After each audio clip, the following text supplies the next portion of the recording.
What's up guys, Wildman here, and in this video we're going to be taking a look at the Fortnite Enforcer figure from Jazwares. On the front of the box here you get a nice look at the figure inside the packaging along with all the accessories that are included.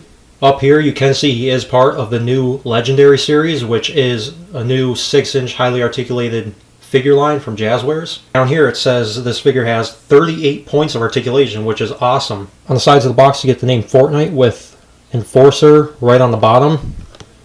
On each sides. On the back of the box you get a nice in-game render of Enforcer himself. And on the bottom here you get the rest of the figures in the wave, along with a picture saying more dropping in soon, which is exciting because this line is great and I'm really excited to see what other figures they do.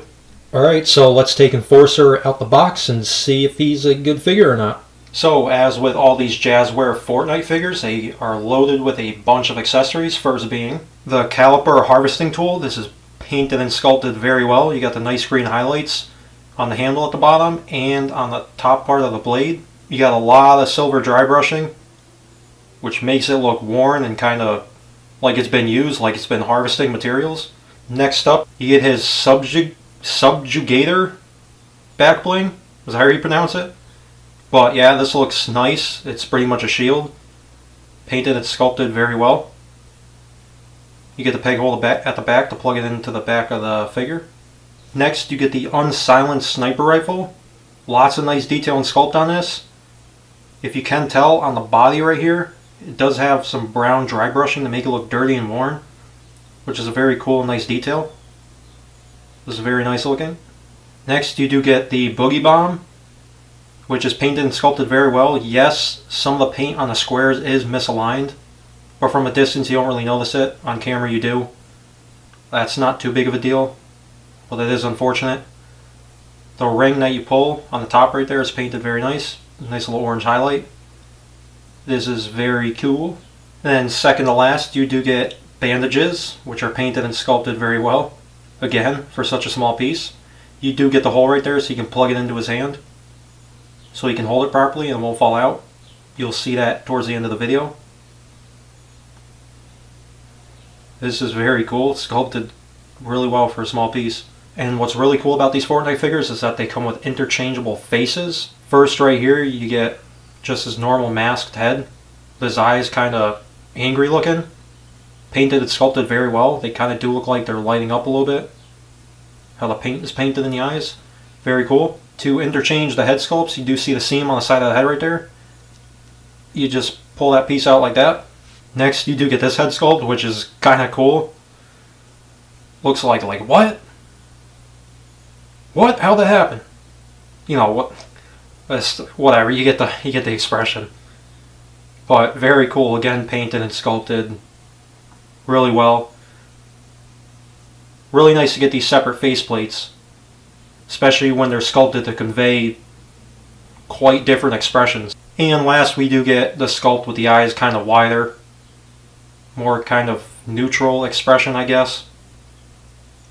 Sculpted and painted very well as always. And I'm going to keep this head on for the rest of the review. So real quick before we get into articulation, the sculpt on this figure and the paint is very well done. Lots of dry brushing, it's hard to see, but the outfit does look a little bit dirty. On the back, same thing, not too much paint, but there is some there, and the sculpting is still good. As for articulation, this hood piece is a soft rubber. You can keep it on and it won't really get in the way. You can still kind of move his head side to side. Same thing with his little scarf piece right here, or his mouth cover, whatever you want to call it. Same thing, it's just a rubber piece and you can take it off. So his head is on a ball joint. He can look really far up, really far down. His head can swivel 360 degrees. His shoulder pads are on a hinge, which is awesome. They can get out of the way for arm articulation. And the hinge isn't really noticeable, to be honest. I think it was sculpted and integrated into the figure very well. Like I said, I'd definitely rather a hinge like this than a rubber piece that will bend and kind of get stressed over the time and potentially break off when you move the shoulders and the arms. You do get a butterfly joint, which on this figure doesn't function too well. It does still help with articulation a little bit, but it is kind of barely functional because of the sculpt, which is unfortunate. The shoulders are on a hinge. They can go up that far, which is really good, especially with this shoulder piece being able to hinge like that. I think that looks pretty well. You do get the little gap under there, but that is what it is. That still looks, I think, really good with that shoulder piece being able to hinge like that. And especially with the shoulder piece being able to hinge like that, the arm can rotate all the way around without putting stress on this, because it can hinge all the way up like that. You do get a bicep swivel. You get double jointed elbows. You get a hinge at the wrist that can go back about that far. Can go forward about that far. Can swivel. And you do have finger articulation, which is pretty cool to see on a $20 figure, or just a figure in general. I haven't seen that in a while. I understand why, but I still think it's a very good articulation piece, and it does definitely help hold his weapons, which you'll see at the end of the video. Upper torso is on a ball joint. Can crunch forward about that much. Can lean back about that much. Can rock side to side a really good amount. That's awesome. And it can swivel. It kind of can. The torso sort of pops off because it is a tight kind of swivel, but essentially it can swivel all the way around. Now you do have a cut at the bottom of the waist right here. It can essentially have the torso rotate all the way around, but on the back right here, when you go to turn it, it does clip the top of this back flap, or whatever you want to call that. Legs are on ball joints. They can spread out almost completely. You can kick up a decent amount, can kick back pretty far. You get an upper thigh swivel.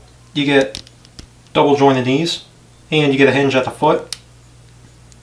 That can't really go back too far because of the sculpt on the pants.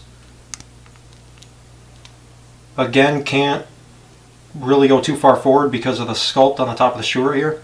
But you do get a nice ankle pivot. And you get a toe hinge, which again is kind of strange to see on a figure like this. And now, because I know a lot of collectors want to know, here he is compared next to your average size Marvel Legends. And I think he does scale, again, pretty well with your 6-inch Marvel Legends figures. These are technically true 6-inch figures. This character I just think is a little short. His head is a little bit small, but I do still think they scale well with Marvel Legends. If you're displaying, I'm sure you can kind of fudge the height just a little bit. Here's a side profile again. This figure is particularly a little smaller than your average Marvel Legends, but I still don't think it's really that bad. He does get just a little bit taller with the hood on, but I have no problem with the scale. I think it works. So I personally think these figures are much better than the McFarlane Fortnite figures. As good as those are, I think these come with way more accessories, a way more diverse selection of accessories, and the face plates are just a really welcome touch. And these are a lot more articulated than those McFarlane figures, which is very surprising. And these are about the same price at $20. If you guys enjoyed this video, hit the like button. Also hit the subscribe button down below if you want more content. I'll be posting more pictures of this figure along with other figures I review on this channel on my social media accounts. I'll leave links in the description below. Go follow me on those. Thanks for watching, and I'll see you guys hopefully in the next video. Peace.